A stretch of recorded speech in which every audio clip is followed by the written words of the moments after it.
दोस्तों, स्वागत है आप सभी का हमारे YouTube चैनल एपीसी एकेडमी पे। तो दोस्तों, आज हम डिस्कस करने वाले हैं प्रेसिडेंट से रिलेटेड जो आर्टिकल संविधान में दिए गए हैं। ये एग्जाम पॉइंट ऑफ व्यू से काफी जरूरी आर्टिकल हैं। बहुत बार एग्जाम में राष्ट्रपति के बारे में पूछा जाता है। तो चलिए स्टार्ट करते हैं इस वीडियो को। देखिए, संविधान का जो भाग 5 है, इसका नाम है द यूनियन।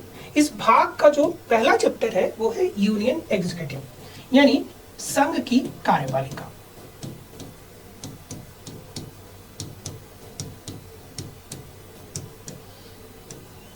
अगर हम संघ की कार्यपालिका की बात करें, जिसका उल्लेख संविधान के भाग 5 के पहले अध्याय में है, तो इसके जो प्रमुख होते हैं वो होते हैं भारत के राष्ट्रपति। तो इस चैप्टर में सबसे पहला जो उल्लेख है वो है राष्ट्रपति के, और राष्ट्रपति का उल्लेख संविधान के आर्टिकल 52 से आर्टिकल 62 में है। अभी इस लेक्चर में हम इन्हीं आर्टिकल्स को पढ़ने वाले हैं।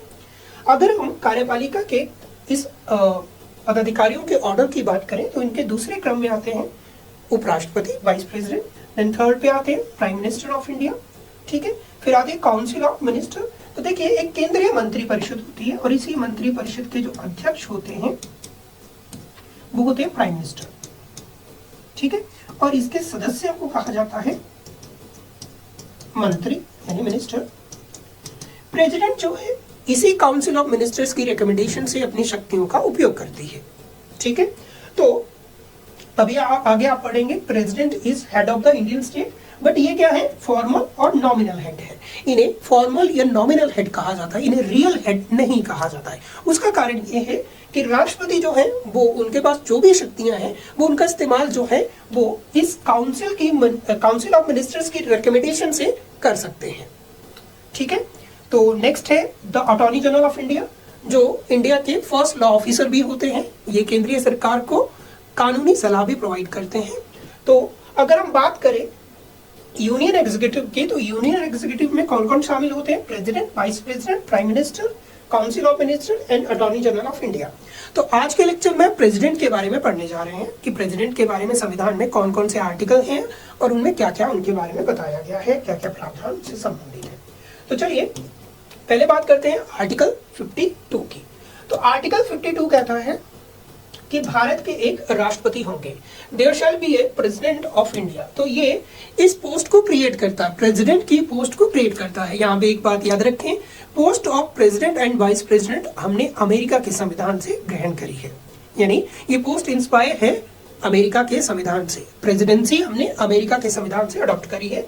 और आर्टिकल 52 ये कहता है कि भारत के एक क्या होंगे, राष्ट्रपति होंगे, यानी ये इस पोस्ट को क्रिएट करता है। दूसरा आर्टिकल है आर्टिकल 53।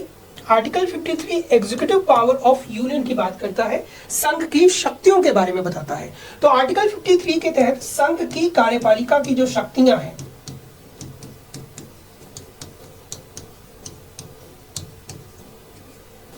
इसकी जो शक्तियां हैं वो राष्ट्रपति के निहित होंगी, यानी राष्ट्रपति के अंडर होती हैं। संघ की कार्यपालिका की जो शक्तियां हैं वो राष्ट्रपति के निहित होंगी और राष्ट्रपति इन शक्तियों का इस्तेमाल स्वयं वो अपने अधीनस्थों यानी सबऑर्डिनेट के थ्रू करेंगे, ठीक है। इनका इस्तेमाल वो कैसे करते हैं, स्वयं भी कर सकते हैं, अपने सबऑर्डिनेट के थ्रू वो इन पावर्स का इस्तेमाल करेंगे।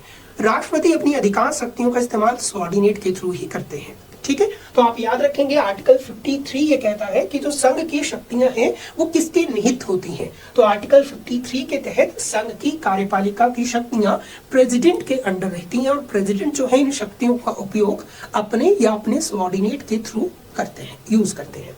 देन नेक्स्ट आर्टिकल जो काफी जरूरी आर्टिकल है, आर्टिकल 52, आर्टिकल 54। तो ये आर्टिकल प्रेसिडेंट के इलेक्शन के बारे में बताता है कि प्रेसिडेंट को इलेक्ट कौन करेगा, उनका निर्वाचन कौन करेगा। तो इसके लिए एक इलेक्टोरल कॉलेज होगा, यानी एक निर्वाचन मंडल होगा। तो आर्टिकल 54 जो है राष्ट्रपति के निर्वाचन मंडल के बारे में बताता है कि राष्ट्रपति को निर्वाचित कौन करेगा। देखिए, सामान्य बात करें तो आम जनता राष्ट्रपति के चुनाव में पार्टिसिपेट नहीं करती है। आर्टिकल 54 में बताया गया है कि कौन राष्ट्रपति के चुनाव में पार्टिसिपेट करेगा। तो अगर इसकी बात की जाए तो पहला क्या है, इलेक्टेड मेंबर ऑफ लोकसभा। देखिए, लोकसभा की बात करें तो लोकसभा में दो तरह के मेंबर रहते हैं, एक होते हैं इलेक्टेड मेंबर यानी निर्वाचित मेंबर, और दूसरे होते हैं मनोनीत यानी नॉमिनेटेड मेंबर। तो अगर हम लोकसभा की बात करें तो करंटली जो अभी 17वीं लोकसभा है उसमें 545 मेंबर हैं। इसमें से 2 मेंबर जो हैं वो प्रेसिडेंट ने नॉमिनेट किए हैं, ये एंग्लो इंडियन है, ठीक है। 2 सीटें जो है एंग्लो इंडियन के लिए रिजर्व रहती थी लोकसभा में और प्रेसिडेंट इन्हें नॉमिनेट करते थे, ठीक है। हालांकि ये रिजर्वेशन अभी हाल में 2020 में समाप्त हो चुका है, तो अगली लोकसभा में आप इस तरह का आरक्षण नहीं देखेंगे। परंतु अभी के 17वीं लोकसभा की बात करें तो टोटल मेंबर 545 है, इसमें से 2 क्या है, नॉमिनेटेड है। रिमेनिंग 543 मेंबर जो हैं वो इलेक्टेड मेंबर हैं, यानी ये निर्वाचित सदस्य हैं। और यही निर्वाचित यानी 543 मेंबर जो है वो राष्ट्रपति के चुनाव में भाग लेते हैं। ये जो नॉमिनेटेड मेंबर रहते हैं ये पार्टिसिपेट नहीं करते हैं, ठीक है। दूसरे रहेंगे इसमें इलेक्टेड मेंबर ऑफ राज्यसभा, तो राज्यसभा में भी सेम है। राज्यसभा में करंटली जो है 245 मेंबर हैं और इसमें से 12 मेंबर राष्ट्रपति के द्वारा नॉमिनेटेड हैं, यानी ये इलेक्टेड मेंबर नहीं होंगे, इन्हें निर्वाचित नहीं किया जाता है, इन्हें राष्ट्रपति के द्वारा मनोनीत किया जाता है।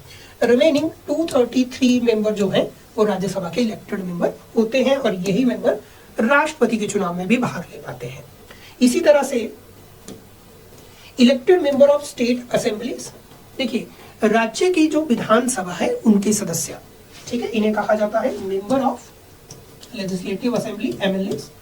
तो अगर राज्यों की बात करें तो राज्यों की विधानसभा के इलेक्टेड मेंबर, अब विधानसभा में भी 2 तरह के सदस्य होते हैं, वहां भी एंग्लो इंडियन को नॉमिनेट करने का अधिकार राज्यपाल को दिया होता है, ठीक है। तो हो सकता है वहां पे भी कोई नॉमिनेटेड मेंबर हो, तो नॉमिनेटेड मेंबर राष्ट्रपति के चुनाव में भाग नहीं लेते हैं, इस बात को आप ध्यान में रखें। केवल इलेक्टेड मेंबर ही जो हैं भाग ले पाते हैं। Elected member of parliament and elected member of state assembly, यानी राज्य की विधानसभा के निर्वाचित सदस्य। इसके साथ 17वें संविधान संशोधन जो 1992 में हुआ था उसके तहत जो है दिल्ली स्टेट असेंबली और पौंडीचेरी स्टेट असेंबली, यानी दिल्ली विधानसभा और पौंडीचेरी की विधानसभा के इलेक्टेड मेंबर भी राष्ट्रपति के चुनाव में भाग ले सकते हैं। तो अभी की अगर हम बात करें तो आर्टिकल 54 ये बताता है कि राष्ट्रपति के चुनाव में कौन कौन भाग लेता है। एक तो मैंने बताया इलेक्टेड मेंबर ऑफ पार्लियामेंट, जिसमें लोकसभा और राज्यसभा के मेंबर शामिल हैं, और elected member of state assembly, राज्य विधानसभा के निर्वाचित सदस्य। इसके साथ दिल्ली और पौंडीचेरी विधानसभा के निर्वाचित सदस्य भी राष्ट्रपति के चुनाव में भाग लेते हैं। ओके, चलिए नेक्स्ट आर्टिकल की तरफ चलते हैं। नेक्स्ट आर्टिकल है आर्टिकल 55। देखिए आर्टिकल 55 काफी एक जरूरी आर्टिकल, एग्जाम में कई बार पूछा भी जाता है कि राष्ट्रपति का चुनाव किस प्रक्रिया के माध्यम से होता है। तो आर्टिकल 55 जो है वो राष्ट्रपति के चुनाव की प्रक्रिया के बारे में बताता है। Manner of election of the president, कि प्रेसिडेंट का इलेक्शन किस तरीके से होगा। तो इसमें कुछ पॉइंट है। एक पहला पॉइंट है कि राष्ट्रपति का चुनाव जो है इनडायरेक्टली चुनाव है। इनडायरेक्टली इट मींस अप्रत्यक्ष चुनाव है। अप्रत्यक्ष चुनाव क्या होता है और अप्रत्यक्ष चुनाव क्या होता है, तो देखिए जिस मेंबर को पब्लिक डायरेक्टली चुनती है, जैसे कि हम डायरेक्टली चुनते हैं, पब्लिक जनता किसे डायरेक्टली चुनती है, मेंबर ऑफ लेजिस्लेटिव असेंबली और मेंबर ऑफ पार्लियामेंट को। पार्लियामेंट में भी लोकसभा के मेंबर को जनता चुनती है, राज्यसभा के मेंबर के चुनाव अप्रत्यक्ष चुनाव होते हैं। अब देखिए, अब ये एमपी और एमएलए जो है प्रेसिडेंट को चुनेंगे, जनता नहीं चुनेगी, जनता अपने प्रतिनिधि को चुनेगी और ये प्रतिनिधि आगे जाके जो है राष्ट्रपति को चुनेंगे। तो इस चुनाव को कहा जाता है अप्रत्यक्ष चुनाव। अप्रत्यक्ष चुनाव ऐसा चुनाव जिसमें जनता प्रत्यक्ष रूप से शामिल नहीं होती है, पार्टिसिपेट नहीं करती है। जनता अपने प्रतिनिधि को चुनती है, फिर प्रतिनिधि जाके उस मेंबर को चुनता है। तो राष्ट्रपति का चुनाव अप्रत्यक्ष चुनाव होता है। दूसरा, अगर हम बात करें तो ये चुनाव गोपनीय चुनाव होता है। तो ये सीक्रेट बैलेट होता है, सभी चुनाव गोपनीय चुनाव होते हैं। इसके बाद सबसे जरूरी जो है ये प्रोपोर्शनल रिप्रेजेंटेशन सिस्टम के आधार पे होता है। देखिए समान अनुपातिक प्रतिनिधित्व प्रणाली, कभी इस प्रणाली को हम डिटेल में अगले लेक्चर में किसी और लेक्चर में पढ़ेंगे, अभी आप समझिएगा। देखिए राष्ट्रपति को एक तो मेंबर ऑफ पार्लियामेंट चुनते हैं, ठीक है, जिसमें भी लोकसभा और राज्यसभा के अलग अलग होते हैं, ठीक है। इसी तरह एमएलए भी होते हैं। अब किसी स्टेट के एमएलए 403 हैं, यूपी के, अब हिमाचल के 68 हैं। तो राष्ट्रपति के चुनाव में सभी का प्रतिनिधित्व बराबर रहे, इसके लिए हम एक प्रणाली का इस्तेमाल करते हैं जिसे कहते हैं समान अनुपातिक प्रतिनिधित्व प्रणाली, ठीक है। नेक्स्ट जो है वो है सिंगल ट्रांसफरेबल वोटिंग सिस्टम, एकल हस्तांतरणीय मत प्रणाली, ठीक है। तो राष्ट्रपति के चुनाव में इसे भी यूज में लाया जाता है। आप याद रखेंगे कि राष्ट्रपति का चुनाव इनडायरेक्ट चुनाव होता है, ये सीक्रेट बैलेट से होता है और इसके लिए प्रोपोर्शनल रिप्रेजेंटेशन सिस्टम का यूज होता है। साथ में सिंगल ट्रांसफरेबल वोटिंग सिस्टम भी इसके लिए यूज किया जाता है। समान अनुपातिक प्रतिनिधित्व प्रणाली और एकल संक्रमणीय या हस्तांतरणीय मत प्रणाली के आधार पर राष्ट्रपति का चुनाव कराया जाता है। इसके अलावा द प्रेसिडेंट इलेक्शन एक्ट 1952 के तहत प्रेसिडेंट के नॉमिनेशन के लिए एटलीस्ट 50 जो है वो क्या होने चाहिए, प्रस्तावक होने चाहिए। ठीक है, 50 जो है उसके क्या होने चाहिए, प्रपोजर्स होने चाहिए। और ये प्रपोजर्स कौन होने चाहिए, जो निर्वाचन दल है उसके सदस्य होने चाहिए। एटलीस्ट 50 इलेक्टर्स एज प्रपोजर, जो भी इलेक्ट करने वाले हैं उनमें से 50 जो है आपका नाम प्रपोज करे, वो आपके प्रस्तावक हो नॉमिनेशन के दौरान। और दूसरा 50 क्या होने चाहिए, स्कैंडर्स होने चाहिए, यानी अनुमोदक होने चाहिए। ये भी एग्जाम में कई बार पूछा जाता है कि राष्ट्रपति के चुनाव में नामांकन के समय उम्मीदवार के लिए कितने प्रस्तावक और कितने अनुमोदक अनिवार्य होते हैं। राष्ट्रपति के चुनाव के लिए कितने अनुमोदक और कितने प्रस्तावक होने चाहिए, तो एटलीस्ट 50 और 50। इसी तरह से अगर हम बात करें, एक और जरूरी आर्टिकल है आर्टिकल 71 जो राष्ट्रपति के चुनाव से संबंधित है। तो इसमें कहा गया है कि all doubts and dispute related with the election of the president directly decided by the supreme court of India. देखिए, राष्ट्रपति और उपराष्ट्रपति के चुनाव संबंधित विवाद जो है उनका हल और उनका निपटारा जो है वो केवल सर्वोच्च न्यायालय के द्वारा किया जाएगा। अब ये भी एग्जाम में पूछा जाता है कि अगर राष्ट्रपति के चुनाव में कोई विवाद उत्पन्न होता है तो उस विवाद पर सुनवाई करने का अधिकार किसका होता है। आर्टिकल 71 के तहत सुप्रीम कोर्ट उस विवाद पर सुनवाई करता है। ठीक है, इन पॉइंट्स को आप अच्छे से क्लियर कर लें। चलिए नेक्स्ट आर्टिकल की तरफ चलते हैं। नेक्स्ट आर्टिकल है आर्टिकल 56, जिसमें राष्ट्रपति के कार्यकाल के बारे में बताया गया है कि राष्ट्रपति का कार्यकाल कितने वर्ष का होगा और उसमें क्या क्या शर्तें रहेगी। तो देखिए, the president can hold the office up to 5 year from entering the office. देखिए, राष्ट्रपति का जो सामान्यतः कार्यकाल रहता है वो 5 वर्ष का होता है और ये कब से स्टार्ट होता है, जब वो ऑफिस में ज्वाइन करते हैं, एंटर करते हैं, उसी दिन से स्टार्ट हो जाता है। ठीक है, इसके अलावा दे कैन रिजाइन, और इस 5 साल के भीतर वो रिजाइन भी कर सकते हैं। ठीक है, अगर वो स्वयं अपने कार्यकाल को समाप्त करना चाहते हैं, they can resign from office by giving handwritten resignation letter to the vice president. तो अपना रेजिग्नेशन वाइस प्रेसिडेंट को देकर जो है अपने कार्यकाल को स्वयं भी समाप्त कर सकते हैं। और वाइस प्रेसिडेंट जो है, vice president should communicate this to the speaker of Lok Sabha. तो वाइस प्रेसिडेंट जो है इसको कम्युनिकेट करेंगे लोकसभा के अध्यक्ष को। ठीक है, इसके अलावा the president can continue and hold the office even. देखिए, राष्ट्रपति जो है उनका कार्यकाल तब तक समाप्त नहीं माना जाएगा जब तक जो है उनके उत्तराधिकारी मींस जो नए निर्वाचित राष्ट्रपति हैं वो शपथ ग्रहण ना कर ले। कई बार ऐसा होता है कि राष्ट्रपति का कार्यकाल समाप्त हो चुका है परंतु समय पे चुनाव नहीं हो पाए हैं, किन्हीं कारणवश चुनाव नहीं हो पाए हैं, तो ऐसी स्थिति में जो मौजूदा राष्ट्रपति हैं उनका कार्यकाल ही आगे बढ़ा हुआ माना जाता है। आर्टिकल 56 ये भी कहता है कि राष्ट्रपति का कार्यकाल तब तक समाप्त नहीं माना जाएगा जब तक जो है उनके सक्सेसर जो है यानी उनके उत्तराधिकारी जो है वो शपथ ग्रहण ना करें और वो ऑफिस ज्वाइन ना करें। ठीक है, अगर वो शपथ ग्रहण नहीं करते तो पुराने राष्ट्रपति उनका ही कार्यकाल आगे माना जाएगा। ओके, चलिए नेक्स्ट आर्टिकल की तरफ चलते हैं। तो नेक्स्ट आर्टिकल है आर्टिकल 57। आर्टिकल 57 जो है राष्ट्रपति की पुनर्निर्वाचन के बारे में प्रावधान करता है कि क्या राष्ट्रपति दोबारा से इलेक्ट किए जा सकते हैं। तो आर्टिकल 57 री इलेक्शन ऑफ द प्रेसिडेंट, क्या राष्ट्रपति को दोबारा इलेक्ट किया जा सकता है। तो राष्ट्रपति जो है दोबारा निर्वाचित योग्य होते हैं यानी उन्हें दोबारा से इलेक्ट किया जा सकता है। और आर्टिकल 57 में ये नहीं बताया गया है कि वो कितने बार इलेक्ट किए जा सकते हैं। तो हम मानते हैं कि कोई भी व्यक्ति कितनी बार भी राष्ट्रपति बन सकता है, चुनाव लड़के चुनाव जीत कर वो दोबारा से राष्ट्रपति बनाए जा सकते हैं। हालांकि हम अमेरिका में देखें तो अमेरिका में कोई एक व्यक्ति जो है अधिकतम 2 बार ही राष्ट्रपति चुना जा सकता है। ठीक है, बट इंडिया में आर्टिकल 57 में ये कहा गया है कि राष्ट्रपति पुनः निर्वाचित किए जा सकते हैं। नेक्स्ट आर्टिकल है आर्टिकल 58 जो कि एक काफी जरूरी आर्टिकल है क्योंकि इसमें राष्ट्रपति की क्वालिफिकेशन बताई गई है कि कौन राष्ट्रपति बन सकता है, उसके लिए क्या योग्यताएं होनी चाहिए। तो योग्यता काफी आसान है। पहली तो ये है कि वो भारत के नागरिक होने चाहिए। दूसरी बात, उनकी मिनिमम जो आयु है वो कंप्लीट हो चुकी हो 35 वर्ष। उनकी न्यूनतम आयु कितनी होनी चाहिए? 35 वर्ष। वो 35 वर्ष कंप्लीट कर चुके हैं। इसमें अधिकतम आयु का उल्लेख नहीं है। आगे है, you should be qualified at election as the member of the House of the People, it means Lok Sabha. House of the People कहा गया है लोकसभा को, ठीक है। तो उन्हें जो है लोकसभा का सदस्य बनने की योग्यता उनमें होनी चाहिए।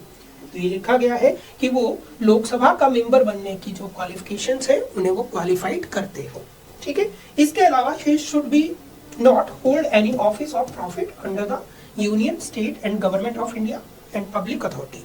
तो किसी अन्य लाभ के पद पे वो नहीं होने चाहिए, सरकार के किसी अन्य लाभ के पद पे वो ना हो, ये कंडीशंस है। इसके अलावा आर्टिकल 59 ये कहता है condition of the president of office. इसमें एक कंडीशन ये है कि the president should not be member of either the House of the parliament and the House of any state legislature. देखिए, राष्ट्रपति जो है संसद के किसी भी एक सदन का सदस्य नहीं होना चाहिए और ना ही वो राज्य विधानसभा का सदस्य होना चाहिए। अगर वो है तो शपथ ग्रहण करने से पहले उन्हें वो पद छोड़ना होगा, तभी वो राष्ट्रपति का पद ग्रहण कर सकते हैं। तो ये आर्टिकल 59 में कहा गया है। इसके अलावा नेक्स्ट आर्टिकल है आर्टिकल 60। आर्टिकल 60 राष्ट्रपति के शपथ के बारे में बताता है कि राष्ट्रपति को शपथ कौन दिलवाएगा। तो the president of India taken the oath the presence of chief justice of India. तो राष्ट्रपति को शपथ दिलवाई जाती है चीफ जस्टिस ऑफ इंडिया, सर्वोच्च न्यायालय के मुख्य न्यायाधीश उन्हें शपथ दिलवाते हैं। अगर वो अपने पद पे नहीं है, ठीक है, अगर वो नहीं है तो सीनियर जज ऑफ सुप्रीम कोर्ट, तो सर्वोच्च न्यायालय के जो वरिष्ठ न्यायाधीश होंगे वो उन्हें शपथ दिलवाएंगे। ये पॉइंट आपके लिए काफी जरूरी है। कई बार एग्जाम में पूछा भी जाता है कि अगर सर्वोच्च न्यायालय के न्यायाधीश अपने पद पे नहीं है, उनकी एब्सेंस में कौन राष्ट्रपति को शपथ दिलवाएगा?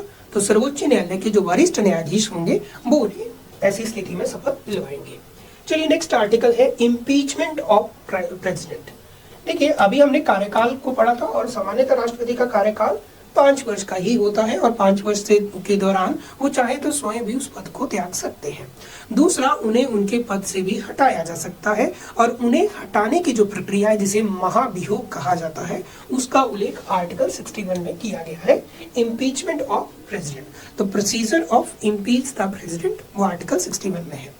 तो राष्ट्रपति को एक ही शर्त पे हटाया जा सकता है कि यदि वो संविधान के प्रावधानों का उल्लंघन करते हैं। तो यहाँ लिखा है, तो procedure of the impeachment of president in India on the violation of constitution given this article, ठीक है।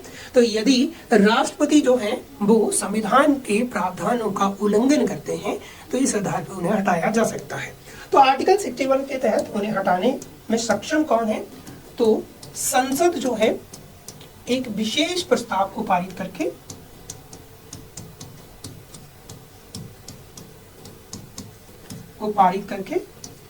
ये प्रस्ताव दोनों सदनों में 2/3 बहुमत से पारित होना चाहिए, उन्हें उनके पद से हटा सकते हैं। संसद में इस प्रस्ताव को कहा जाता है महाभियोग प्रस्ताव। राष्ट्रपति को हटाने के जो प्रस्ताव है उसे कहते हैं महाभियोग प्रस्ताव। अब बात करते हैं कि संसद के किस सदन में ये लाया जा सकता है। तो संसद के किसी भी सदन में इसे लाया जा सकता है, ठीक है। किसी भी सदन, यानी लोकसभा में भी लाया जा सकता है, राज्यसभा में। इसकी शुरुआत किसी भी सदन से हो सकती है। तो ये भी कई बार एग्जाम में पूछा जाता है कि राष्ट्रपति को जो हटाने का प्रस्ताव होता है वो संसद के किस सदन में सर्वप्रथम पेश किया जाता है। तो ऑप्शन में होगा संसद के किसी भी एक सदन में से लाया जा सकता है। अब सदन में पेश करने के लिए क्या कंडीशन है? पहली कंडीशन है कि इसकी सूचना 14 दिन पूर्व लिखित सूचना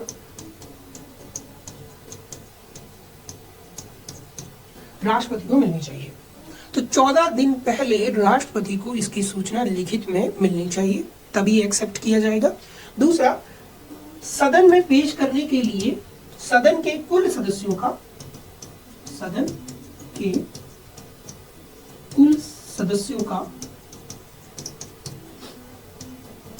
1/4 समर्थन अनिवार्य होगा। इट मीन्स अगर इसे लोकसभा में पेश करना हो तो लोकसभा के टोटल सदस्यों का 1/4 मेंबर का समर्थन होना चाहिए। यानी 1/4 मेंबर ये मानते हो कि राष्ट्रपति ने संविधान के प्रावधानों का उल्लंघन किया है और उन्हें उनके पद से हटना चाहिए, यानी वो इस प्रस्ताव के समर्थन में हो। इसी तरह अगर इसे राज्यसभा में पेश करना हो तो राज्यसभा के कुल सदस्यों का 1/4 मेंबर इसके समर्थन में होंगे, तभी जो है इसे एक्सेप्ट किया जाएगा, तभी इस पर चर्चा करवाई जाएगी। ठीक है, और जब ये सदन में आता है, वोटिंग होती है और पारित हो जाता है, तब ये दूसरे सदन में जाता है और दूसरा सदन जो है राष्ट्रपति पे लगाए गए आरोपों की सत्यता की जांच के लिए प्रवर समिति का भी गठन कर सकती है। अगर दोनों सदन जो है अलग अलग इसे 2/3 बहुमत से पारित कर लेते हैं, तब इस प्रस्ताव को पारित समझा जाता है और उसी तिथि से राष्ट्रपति को अपना पद छोड़ना भी होता है। महाभियोग की प्रक्रिया समाप्त मानी जाती है। पहला पॉइंट आप याद रखेंगे कि राष्ट्रपति को हटाने की प्रक्रिया का उल्लेख आर्टिकल 61 में है।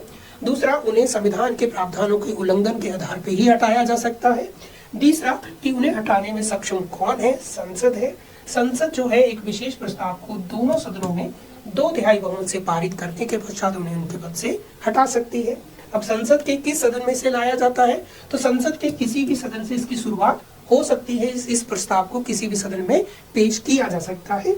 पेश करने के लिए कंडीशन है कि 14 दिन पहले लिखित में राष्ट्रपति को इसकी सूचना मिलनी चाहिए और जिस सदन में ये पेश किया जा रहा है उस सदन के 1/4 मेंबर का समर्थन इसके लिए होना चाहिए, तभी इसे एक्सेप्ट किया जाएगा। ओके, देन लास्ट आर्टिकल है राष्ट्रपति का, वो है आर्टिकल 62।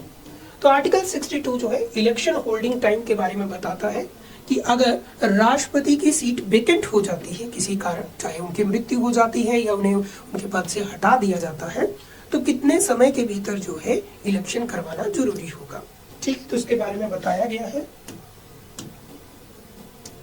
इसमें कहा गया है कि अगर राष्ट्रपति के कार्यकाल के समाप्त होने से पहले ही राष्ट्रपति के चुनाव करा लिए जाएंगे, जैसे कि राष्ट्रपति का कार्यकाल अगले वर्ष समाप्त होने वाला है, तो समाप्त होने से पहले ही अगले राष्ट्रपति के चुनाव की प्रक्रिया करा ली जाएगी। दूसरा पॉइंट इसमें कहा गया है कि राष्ट्रपति की एक सीट अगर किन्हीं कारणों से वेकेंट हो जाती है, चाहे उनकी डेथ हो जाती है, आकस्मिक मृत्यु हो जाती है, या फिर वो रिजाइन कर देते हैं, या फिर उन्हें हटा दिया जाता है, इन स्थितियों में 6 महीने के भीतर जो है वो राष्ट्रपति का चुनाव करवाया जाएगा। तो आर्टिकल 62 में ये सबसे महत्वपूर्ण पॉइंट है और एग्जाम में भी कई बार पूछा जाता है कि किन्हीं कारणों से अगर राष्ट्रपति की पद जो है वो खाली हो जाता है तो राष्ट्रपति के चुनाव कितने समय के भीतर करवाना अनिवार्य होगा। हालांकि इस टाइम पीरियड में उपराष्ट्रपति जो है राष्ट्रपति के कार्यवाहक बनते हैं और वो उनके पद को संभालते हैं। अगर उनकी मृत्यु हो जाती है या वो रिजाइन कर देते हैं या उन्हें उनके पद से हटा दिया जाता है। इसमें पॉइंट ये है कि 6 महीने तक ही जो है उपराष्ट्रपति राष्ट्रपति के कार्यवाहक हो सकते हैं, क्योंकि 6 महीने के भीतर नए राष्ट्रपति के चुनाव कराए जाएंगे और राष्ट्रपति को चुना जाएगा। तो चलिए, ये था आज का हमारा वीडियो। होप सो कि आपको ये वीडियो अच्छा लगा हो और इस वीडियो से आपको फायदा भी मिला हो।